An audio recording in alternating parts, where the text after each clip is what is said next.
നരാജ, തൃശൂരിൽ എങ്ങനെയാണ് കോർപ്പറേഷൻ വെച്ച് നോക്കുമ്പോൾ തുടക്കത്തിൽ തന്നെ വലിയ പോക്കായിരുന്നു പോളിംഗിന്റെ കാര്യത്തിൽ, പിന്നീട് എന്ത് സംഭവിച്ചു? ഇപ്പോഴും പോളിംഗ് തുടരുന്നുണ്ടോ?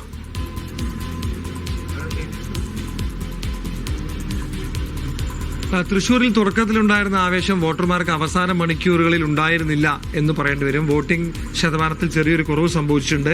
ഏറ്റവും അവസാനം വന്ന അറിയിപ്പ് പ്രകാരം ജില്ലയിൽ 71.31% വോട്ടിംഗ് രേഖപ്പെടുത്തിയിട്ടുള്ളത്. PRD ഇനി ഇതൊരു അപ്ഡേറ്റ് വരുത്തിയാൽ കൂടി കഴിഞ്ഞ തവണത്തെ വോട്ടിംഗ് പെർസെന്റേജ് കൂടാനുള്ള ഒരു സാധ്യതയില്ല. കഴിഞ്ഞ തവണ 75.05 ആയിരുന്നു വോട്ടിംഗ്. ഇത്തവണ 71 ഇതുവരെ വന്ന ജില്ലയിലെ വോട്ടിംഗ് ക്രമീകരണം. അതുപോലെ തന്നെ കോർപ്പറേഷനിൽ കഴിഞ്ഞ തവണ 63.79 ആയിരുന്നു കണക്കെങ്കിൽ ഇത്തവണ അത് ഇതിലും കുറവാണ്. അത് 61.21 എന്ന നിലയിലാണുള്ളത്. നമുക്ക് വളരെ പെട്ടെന്ന് മുനിസിപ്പാലിറ്റികളിലെ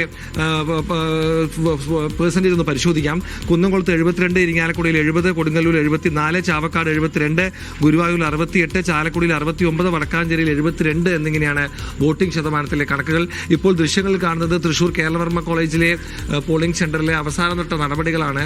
സീലിംഗ് ഉൾപ്പെടെയുള്ള നടപടികൾ പൂർത്തിയാക്കിയ ശേഷം ഉദ്യോഗസ്ഥർ മടങ്ങും. പിന്നീട് ഈ വോട്ടിംഗ് മെഷീനിലൊക്കെ തന്നെ നിശ്ചിത സ്ഥലത്ത് കൊണ്ടുപോയി ഏൽപ്പിക്കുക ഉൾപ്പെടെയുള്ള നടപടികളിലേക്കാണ് കടക്കുന്നത്. എന്തായാലും നഗരഭാഗങ്ങളിലൊക്കെ തന്നെ രാവിലെ മികച്ച രീതിയിലുള്ള പോളിംഗ് കണ്ടെങ്കിലും വൈകിട്ടോടുകൂടി പോളിംഗിന്റെ ശതമാനത്തിൽ ചെറിയൊരു ഇടിവ് സംഭവിച്ചായി കാണുന്നു. രാവിലത്തെ വലിയ രീതിയിലുള്ള പോളിംഗ് പെർസെന്റേജ് കണ്ടപ്പോൾ സ്വാഭാവികമായും കഴിഞ്ഞ തവണത്തെ പോളിംഗ് പെർസെന്റേജിൽ ഒരു മാറ്റം വരും. അത് ഒരുപക്ഷെ ആ കണക്ക് കടന്നുകൊണ്ട് പോളിംഗ് പെർസെന്റേജ് പോകുമെന്ന് കരുതപ്പെട്ടിരുന്നെങ്കിലും അവസാനം നിലവിൽ വന്നിട്ടുള്ള കണക്ക് പ്രകാരം തൃശ്ശൂരിൽ പോളിംഗ് പെർസെന്റേജുകൾ കഴിഞ്ഞ തവണത്തെ കണക്കോളം എത്തിയിട്ടില്ല എന്നുള്ളതാണ് ഏറ്റവും ശ്രദ്ധേയമായ കാര്യം. പല സ്ഥലത്തും ചെറിയ അക്രമ പ്രശ്നങ്ങളൊക്കെ തന്നെ റിപ്പോർട്ട് ചെയ്യപ്പെട്ടിട്ടുണ്ട്.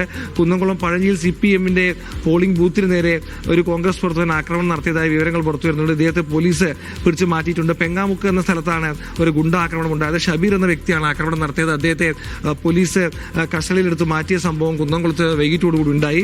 മറ്റു പല സ്ഥലങ്ങളിലും തുടക്കത്തിൽ രാവിലെ വോട്ടിംഗ് മെഷീനുകൾ പണിമുടക്കിയെങ്കിലും പിന്നീട് ഈ പ്രശ്നങ്ങളൊക്കെ പരിഹരിച്ചുകൊണ്ട് വോട്ടിംഗ് തുടരുകയായിരുന്നു. എന്തായാലും ഒരു കള്ളവോട്ട് ആരോപണം കൂടി നെടുപുഴ പോളിടെക്നിക്കലി പോളിംഗ് കേന്ദ്രത്തിൽ വന്നു. ഒരു കള്ളവോട്ട് ആരോപണം വന്നിട്ടുണ്ട്. ഈ പരാതി ജില്ലാ ഭരണകൂടം പരിശോധിക്കുകയാണ്. എന്തായാലും തൃശൂർ ജില്ലയെ സംബന്ധിച്ചോളം പ്രതീക്ഷിച്ചത്ര പോളിംഗ് അവസാന മണിക്കൂറുകളിൽ വന്നിട്ടില്ല എന്നുള്ളതാണ് ശ്രദ്ധേയം. ധന്യ.